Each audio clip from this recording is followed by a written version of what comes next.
You've been betrayed. The insult, the injustice, the sheer audacity of it. It all replays in your mind on an endless, burning loop. That anger is a fire in your chest, a white-hot pressure behind your eyes. And in that storm of emotion, one thought offers a cool, clean wave of relief, making them pay. The fantasy is intoxicating, isn't it? The idea of balancing the scales, of delivering a perfectly crafted dose of the pain you now feel, is deeply, powerfully satisfying. And that feeling, it isn't just in your head. It's a neurological rush, a chemical cocktail served up by the oldest parts of your brain. Revenge whispers, a seductive promise of closure, of empowerment, of a victory that will finally make you feel whole again. But what if that rush is a trap? What if the very thing that promises to set you free is actually a gilded cage? One that keeps you locked in a cycle of pain long after the initial wound was inflicted. For centuries, we've been fascinated by revenge. From epic tales of feuding families to the quiet satisfaction of seeing a rival fail. It's one of our most primal and potent impulses. Yet, while it feels intensely satisfying in the moment, modern science reveals a far more complex and often devastating picture. We're going to explore the intricate brain science that explains exactly why retaliation provides that powerful surge of pleasure. We'll dissect the momentary reward our brains offer us for seeking vengeance. Then, we'll peel back that satisfying layer to expose the hidden, moral, emotional, and even physical costs. And finally, we'll uncover a path forward, an alternative to the destructive cycle of revenge that offers not just fleeting satisfaction, but true, lasting power and peace. Because understanding the psychology of revenge isn't just about an abstract concept, it's about understanding ourselves. The neurological bribe, why vengeance feels so sweet. So, where does that magnetic pull of revenge actually come from? Well, it all starts in the brain. Not the modern, rational thinking part, but the ancient, primal core that's laser-focused on survival, reward, and raw emotion. When you've been wronged, your brain often processes it as a disruption to the social order, a debt that needs to be settled. The impulse for revenge is the brain's brutally simple solution to collect on that debt. Let's imagine a scenario. You're a dedicated employee named Alex. For months, you've poured your heart and soul into a project. You've worked late nights, sacrificed weekends, and meticulously crafted every detail. The project is a massive success, and you're in line for a long overdue promotion. But in the final presentation, your colleague Ben, who barely helped, shamelessly presents your key ideas as his own. Your boss, unaware, congratulates Ben. The promotion goes to him. The injustice is staggering. You feel a cocktail of rage, helplessness, and betrayal. In this moment, your brain chemistry starts to shift. And the desire for retribution isn't just an emotional whim. It's a biological process kicking into high gear. This is where the brain's reward system takes center stage. At the heart of this system are regions like the dorsal striatum and the nucleus accumbens. Now, these aren't just pleasure centers. It's more accurate to think of them as the brain's powerful motivation engine. They're the same regions that light up and get you going when you're about to eat a delicious meal, listen to a great song, or win a prize. This network is designed to motivate behavior by rewarding actions that are, from an evolutionary perspective, beneficial. And, as strange as it sounds, your brain is often wired to see revenge as a beneficial, rewarding action. When you start to fantasize about getting even with Ben, your brain begins to anticipate a reward. You imagine sending an anonymous email to the entire company, complete with proof of Ben's theft. You picture the look on his face. You envision your boss apologizing. Each detail of this mental movie triggers a small but potent release of the neurotransmitter dopamine. Dopamine is often called the pleasure chemical, but its real job is about motivation and anticipation. It's the chemical that says, yes, do that. That will feel good. That will fix the problem. The very act of plotting revenge provides a steady drip of dopamine, making you feel focused, powerful, and in control, a stark contrast to the helplessness you felt before. This chemical bribe feels incredibly good. It's a neurological painkiller for the sting of injustice. And we can actually see this happening.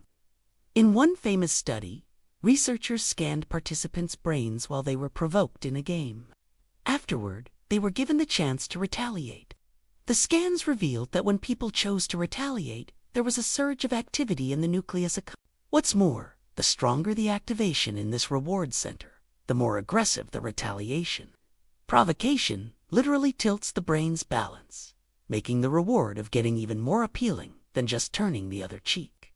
This neurological reward system likely has deep evolutionary roots. In early human societies, there was no formal justice system. If someone stole your food or harmed your family, a reputation for swift retaliation was a critical survival tool. It sent a clear signal that you were not to be trifled with. The pleasure from revenge was evolution's way of motivating you to carry out this brutal but vital social enforcement. So, as Alex sits at his desk, seething, the fantasies of exposing Ben aren't just daydreams. They're a form of self-medication. The imagined payback is activating his brain's reward system, providing a feeling of satisfaction that temporarily overrides the pain. The brain is offering a simple, powerful equation. Injustice created a debt. Revenge will balance the books, and the payment will be a delicious, intoxicating rush of chemical pleasure. It feels like justice. It feels like power. It feels like the only thing that will make things right. The hangover of hate, the hidden costs and fleeting satisfaction. So, if revenge is a neurologically rewarding experience baked into our DNA, what's the problem? If getting even feels so good, why doesn't it lead to a happy ending? This is the great paradox of revenge. The satisfaction it promises is almost always a mirage, a fleeting high followed by a long and painful emotional hangover. The very act designed to bring closure often becomes the anchor that keeps us chained to the past. Let's get back to Alex. Consumed by his righteous anger, he goes through with his plan. He sends the anonymous email. The fallout is immediate. Ben is exposed, reprimanded, and loses the promotion. For a brief, shining moment, Alex feels an electric jolt of victory. The score is settled. Justice is served. The dopamine hits, just as he fantasized. But then, something strange happens. The victorious feeling begins to fade, much faster than he expected. The next day at work, the triumph has curdled into a strange emptiness. He sees Ben across the office, looking not like a vanquished villain, but like a defeated, humiliated person. There's no power in that sight, only a grim, hollow ache. The lasting satisfaction he was counting on simply isn't there. This experience points to the fundamental lie of revenge. The pleasure is almost exclusively in the anticipation. The brain rewards the planning and the pursuit. The psychological aftermath of the act itself, however, is often barren. Researchers find that instead of providing catharsis, acting on vengeful impulses can actually prolong the unpleasantness of the original offense.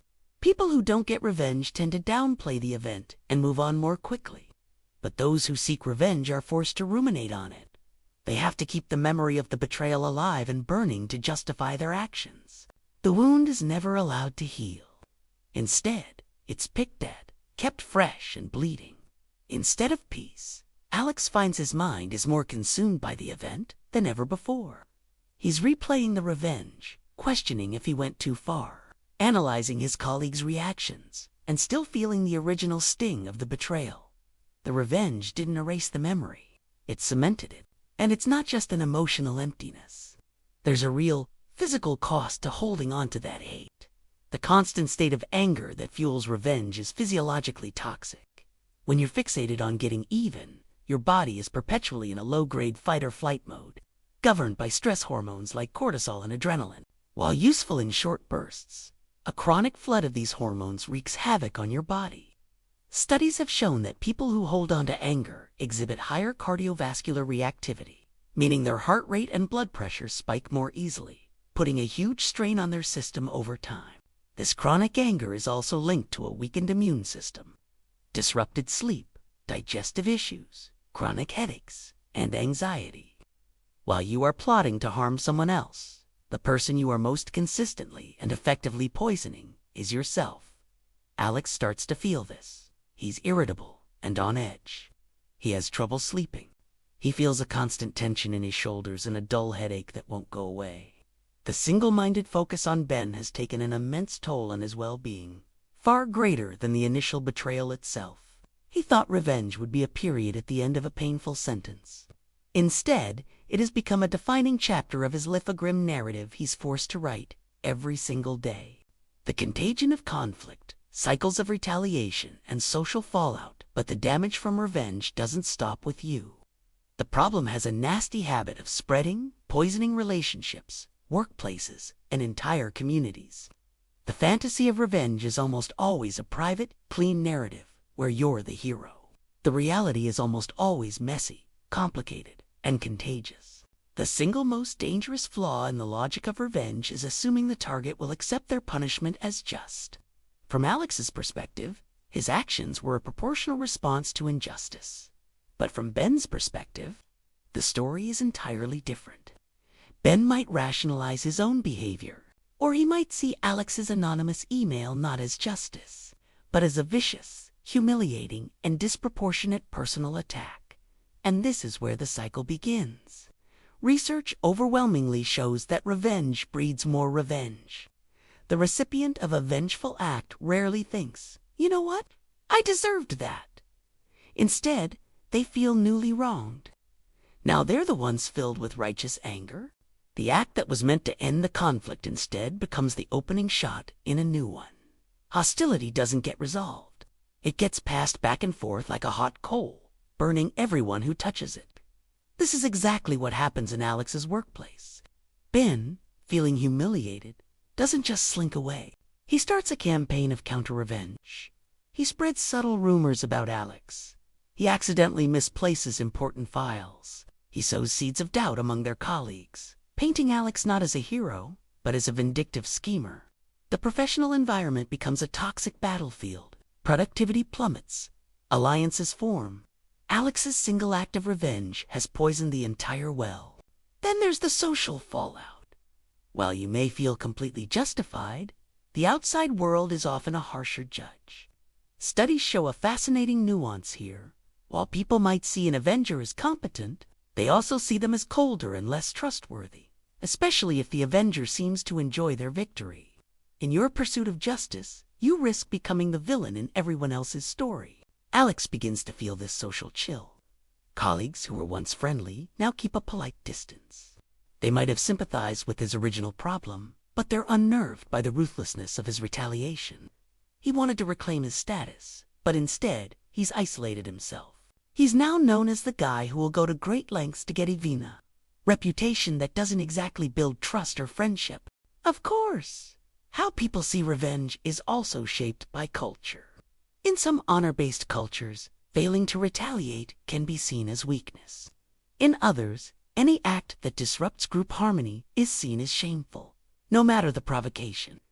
Still, other traditions, like a belief in karma or divine justice, can lift the psychological burden to act from an individual altogether.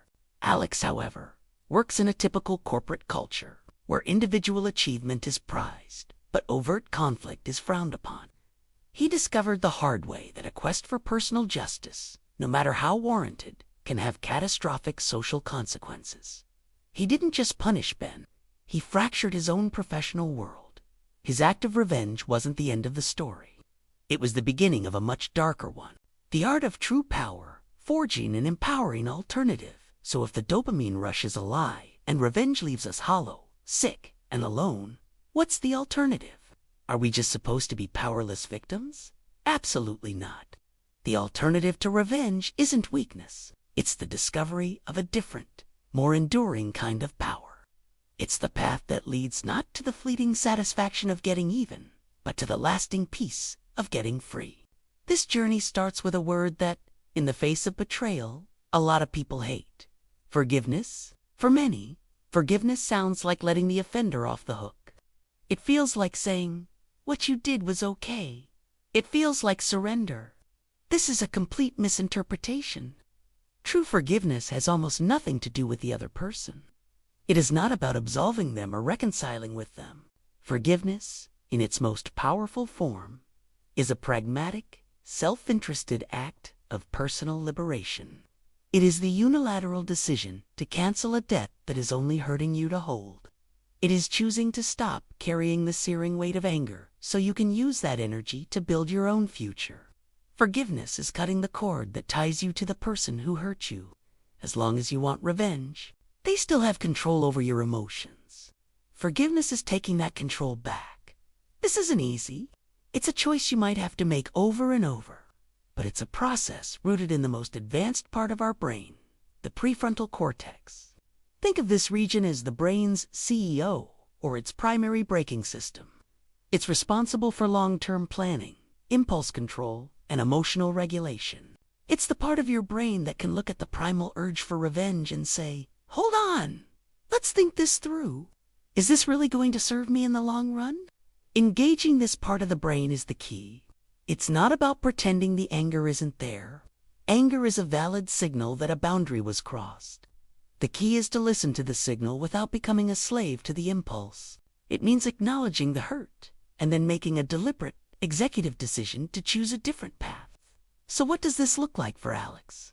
He's exhausted by the conflict. The war at the office is draining his creativity. He's spent. He has a moment of clarity. Every ounce of energy he spends thinking about Ben is energy stolen from his own life. Ben is living rent-free in his head, and the rent is his happiness. He makes a choice. He decides to forgive. Not for Ben's sake, but for his. He lets go of the need to win. He stops engaging. When Ben tries to bait him, he doesn't react. He becomes a gray rock, giving the conflict no oxygen. Suddenly, all that emotional energy is freed up.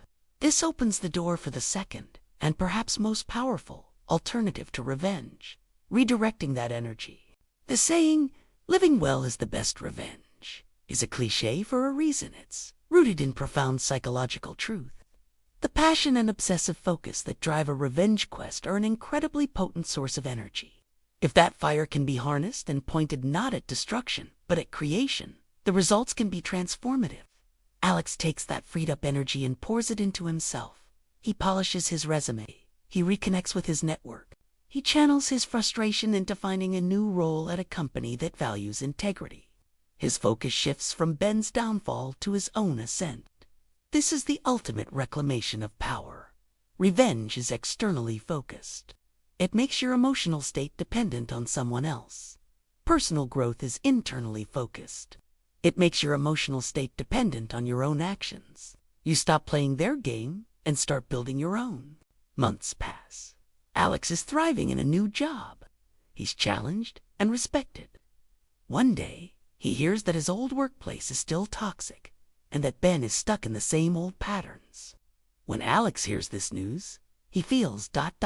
nothing. Not a smug sense of victory. Not a jolt of pleasure. But a quiet, profound sense of peace. Ben's fate is irrelevant. He won, not by tearing Ben down, but by building himself up so high that he could no longer even see the battlefield. He didn't just get even, he got ahead. He got free. The promise of revenge is seductive. It's a neurological bribe that feels like justice. But that path is a trap.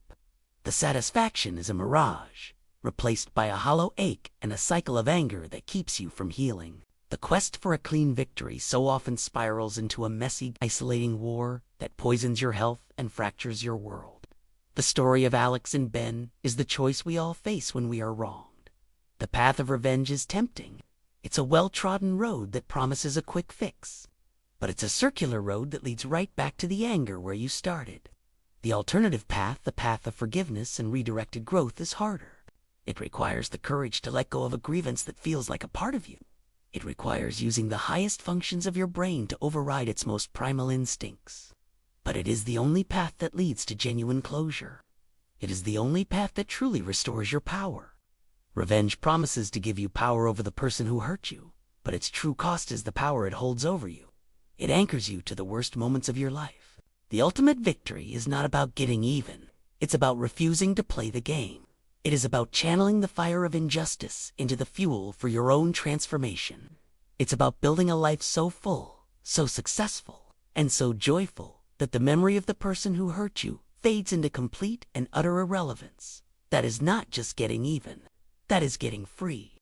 If this resonated with you, or if you've ever wrestled with these powerful feelings yourself, please Please share your thoughts and experiences in the comments below. We read every one. And for more deep dives into the psychology that governs our lives, don't forget to like and subscribe. Thank you for watching.